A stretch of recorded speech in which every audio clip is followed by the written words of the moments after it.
Anna could hear someone press the doorbell, and she knew it was a bad time for someone to do that. But everything needed to seem normal, and that's why she could not afford to look suspicious at any cost. If her neighbors knew what she was up to, that would certainly make her look alien in front of everyone, and might even mean the end of her days here. She walked to the door as calmly as she could and looked through the door peephole to see who was on the other side. She saw a man who was trying to stand close to the door as it was pouring heavily outside, and the man just tried to keep himself dry. Anna said, "Who's there?" Her voice made the man prompt in his actions, and he came a bit closer and said, "Ma'am, I was driving by, and that's when my car broke down. It's pouring heavily, and my phone has died. I just have to make a phone call. Do you have a phone?"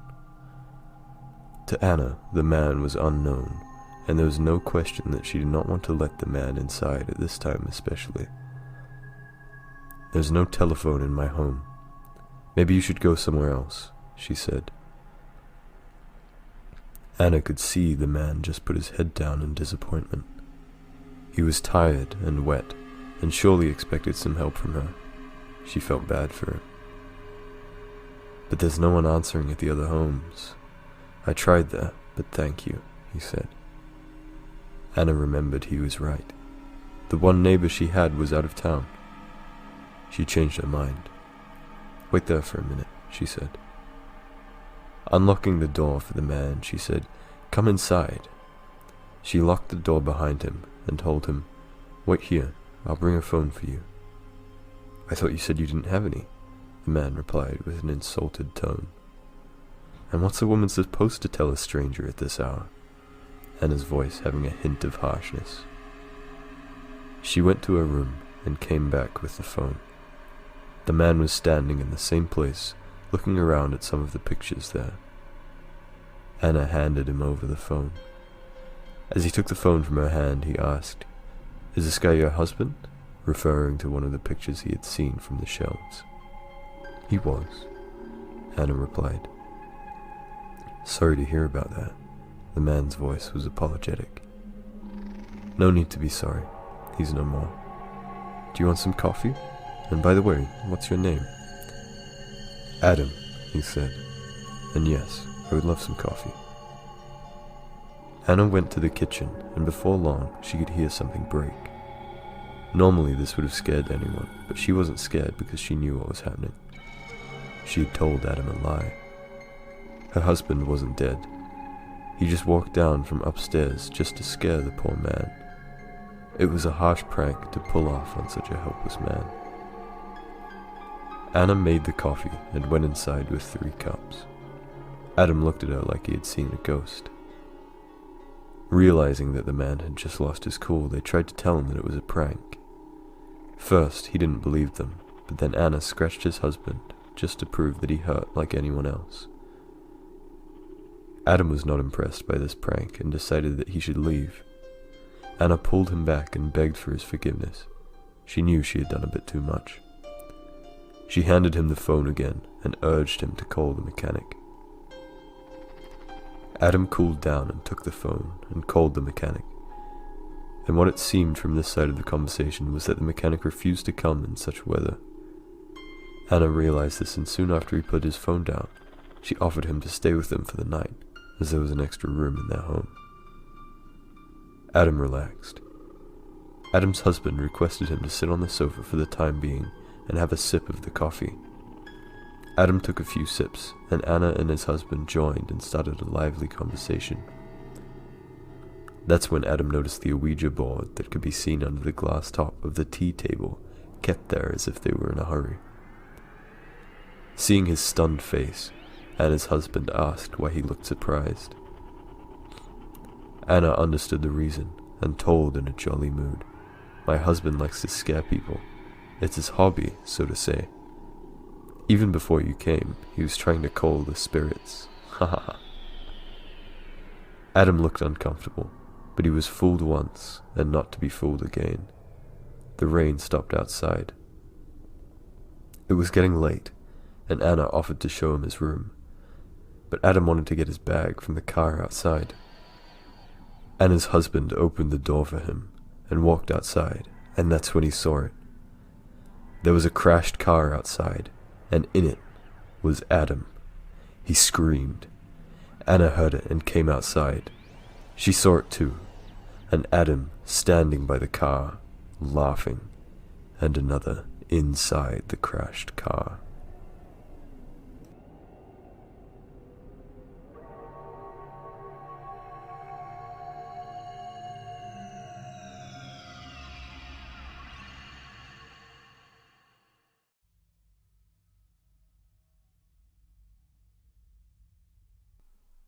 I used to live in Florida, alone in an apartment. I'd recently finished college and had started working for an organization. There was an apartment opposite to mine which had been empty for about 6 to 7 months now. It was available for rent, but no one had rented it so far. One day, I came back from work around 9 p.m. and had my dinner and went to sleep. Around 12 midnight, I woke up as someone was ringing my doorbell. I got back and wondered who would be ringing the bell at this time. I looked through the peephole, and it was a man dressed in a suit. I opened the door and said, "Hello." He replied, "Hey, sorry to disturb you at this time. I just moved into your neighborhood and needed a screwdriver to fix a leak. Can you help me with that?" I replied, "Welcome to the neighborhood. Sure, just wait for a minute and I'll get it for you." I closed the door and got the screwdriver. When I opened the door again, he was gone. He said that he was moving into the apartment in front of me. It was weird because there was no moving trucks or any lights on. I left my house and went up to the house in front of mine and rang the doorbell. Just as I expected, no one came out. I was really confused and then looked around the street, but it was completely empty. I just went back to my house and went back to sleep. As soon as I got into bed, I heard the doorbell again. I got up and looked through the peephole before opening the door. It was the same suited man. I grabbed the screwdriver from the table and opened the door. I said, "Here you go. I came up to your house as you disappeared, but no one answered." He replied, "Oh, sorry. Thanks for the screwdriver." As soon as I handed it over to him, he stabbed it into my chest. All of a sudden, I woke up sweating. It was a bad nightmare. I got up from my bed and went to the kitchen to drink water. I looked at the clock, and it was 12 midnight, and as soon as I was done drinking water, I heard the doorbell. Someone was at the door. I looked through the peephole and saw the same suited man from my dream. I opened the door, and he said the exact same words. I locked the door when I told him that I was going to get the screwdriver, and this time stayed at the door, looking through the peephole to track his movement. He couldn't see that I was looking at him.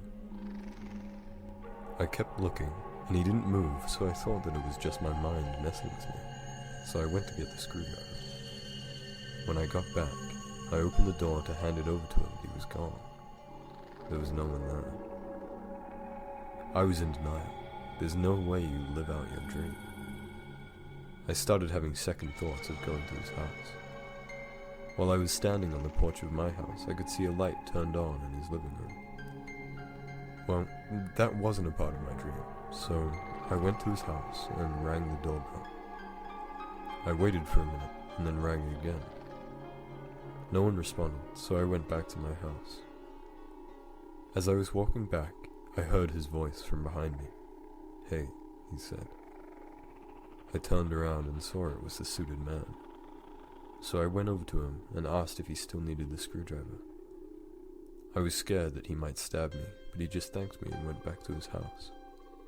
I went back home and slept. After a while, I heard the doorbell again. I looked through the door peephole, and it was him again. I was kinda annoyed now, because I hate when I have to get up from my sleep. I opened the door and said hi again, and he apologized for bothering once again. This time, he requested to use my phone to make a call, so I let him inside and allowed him to use the landline phone which was on the kitchen table. As soon as he got inside, He locked the door and took out a gun.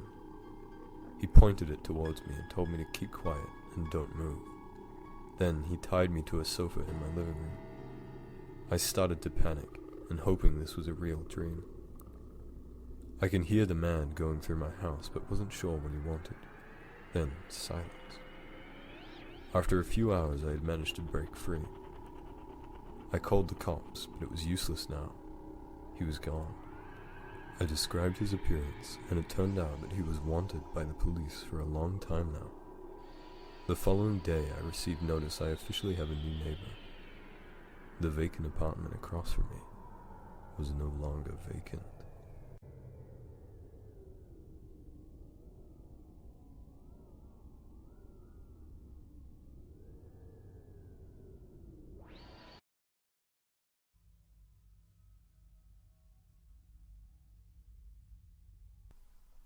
I am a 17-year-old and a high school student. I live in New Jersey. My friend William had invited me to his new house. He used to live in my neighborhood, but recently he had moved away. Not too far, just about 15 to 20 minutes away. We were close friends because we were classmates and neighborhood friends.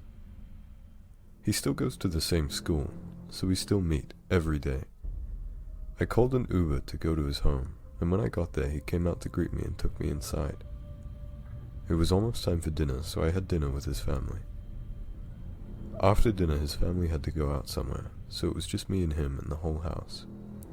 And this is one of the best moments, because when you're home alone you can do whatever you want. We started playing Warzone on his PlayStation, and all of a sudden we heard someone knocking at the door. William went to check the door. He looked through the window, which was right beside the main door, but he didn't see anyone standing outside. I asked him, "Who's there?" He replied, "No one." Then he came back and we started playing again. All of a sudden, someone started banging on the door, and then we both quickly got up and looked through the window, but no one was there. I advised William to call 911, but he refused. He said that someone might be just pranking us. We both were scared and tried to stay calm. Now, we weren't in the mood to play, so we just sat on the couch and started talking. Then, all of a sudden we heard something hit the back door. We rushed towards it, and there was a rock right outside the door. The door was made up of glass, so we could easily see outside, but unfortunately there had been no one there. William still thought that there must be someone from school trying to prank us. I pretended to agree with him, but deep down I was scared. After some time I told him that I should be going home now, so I called an Uber. The Uber was about 5 minutes away. When the Uber was about 1 minute away, I said goodbye to him and headed towards the door. All of a sudden, we heard the back door glass shatter into pieces. It caught both of our attention. We quietly started to go and look towards the door. We saw a big, tall man coming inside with an axe in his hand. I quickly pulled William and said, "Let's get out of here." Then we both ran out the front door, and the Uber was there. I saw the man standing in the door and he screamed at us, "Come back." We quickly got in the back seat of the Uber and told him to go quick. I noticed that there was a kid in the passenger seat, right next to the driver, but didn't really pay attention to him. The kid offered us drinks, and William quickly said sure, and took one from him, and then I took one too. We both drank, and while we were drinking the kid was constantly staring at us and smiling. I thought something was fishy, but ignored it. After we finished our drinks, we were just waiting to get home, but the driver took a turn on the highway. I told him that he was going the wrong way, but we ignored and kept driving. Then we both started to get dizzy, and I was sure that there was something wrong with the drinks. We both fell unconscious.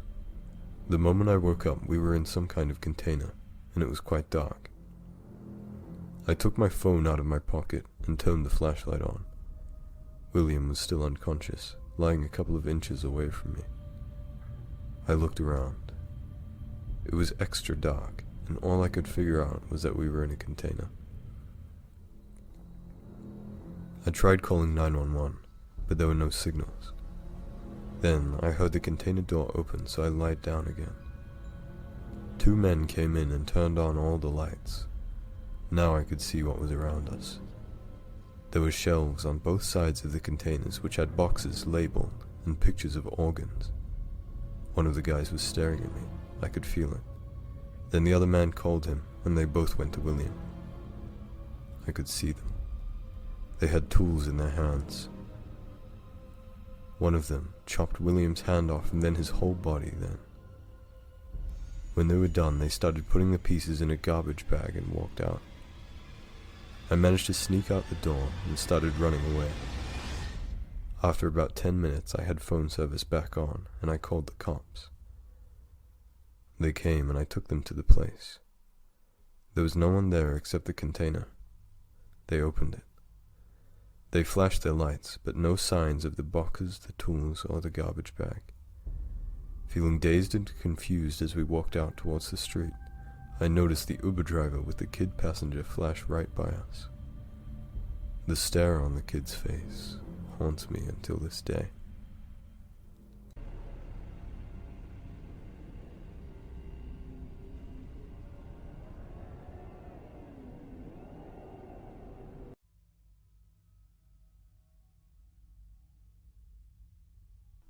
I was 17 years old when I started working at Walmart as a part-time job. I used to work in the jewelry section from 4 p.m. to 9 p.m., which was its closing time. My shift in the jewelry section used to be the last shift, so I also used to pack everything up and close the section. The store is open 24/7, except the jewelry section, which closes at 9 p.m., so there were workers roaming around in the store when I used to go back home. They didn't really used to get customers at nighttime, except a few. One day I was packing all the jewelry up and noticed a creepy old guy staring at me across the way. He looked like he was wearing a worker's shirt and a badge, so he was probably a worker. He had gray hair with a puff on one side. He kept staring at me, and I kept doing my work pretending that I'm not looking. Then he said hi. I replied, "Hey." Then he continued staring and didn't say a word. After about 5 to 6 minutes, he finally left, and I was almost finished packing things. When I was done, I locked the section and handed over the keys to the manager. While I was walking back home, it kept coming in my mind what had happened today. Well, I didn't want it to bother me too much, so I slipped on headphones and rocked my way home, ate dinner, and then just went to bed. The next day I went to work again, but I didn't see that man the whole time. Maybe he was just bored and was messing with me. After about a week I saw him again. He was standing at the same spot as earlier and kept staring at me for a few minutes. Then he said hi and left.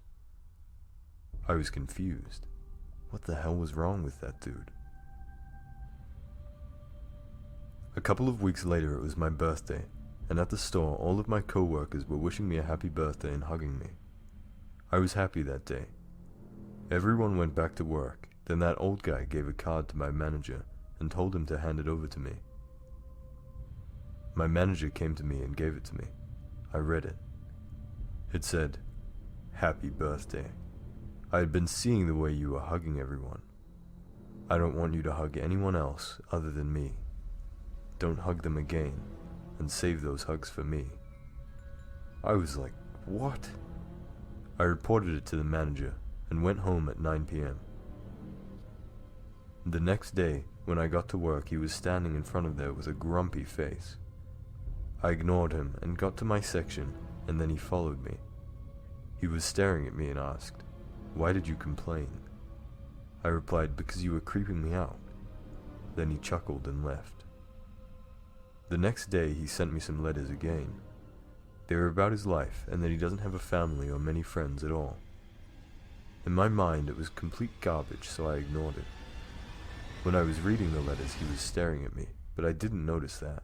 But when I was done reading, I put them on the table and caught him staring directly at me and smiling. He was getting on my nerves now. I couldn't take it anymore. I picked up those letters and went straight to the manager and complained to him. He read the letters and laughed a bit, then he told me to ignore that man. I just packed everything and went home. While I was walking back home, I noticed a figure standing in front of me on the pavement still. I looked up and was trying to see who it was, but couldn't. I continued walking, and when I got a bit closer I could see who it was. It was that old man from the store. I ignored him and kept walking. When I was right opposite to him, he pushed me and I fell down, twisting my left foot. Then he approached me and started punching my face, and then he ran away. I got up and didn't know what to do as I was confused. I went straight to home and looked into the mirror, but I was fine. I ate my meal and was looking for something online, some other job, because that man was making it uncomfortable for me to work at that store. I couldn't find anything and decided that I will discuss this with the manager tomorrow. The next day I went to work and complained to the manager, and he told me that the old man resigned and left. Later that day, I found a letter on the table addressed to me, and it read, "Good luck."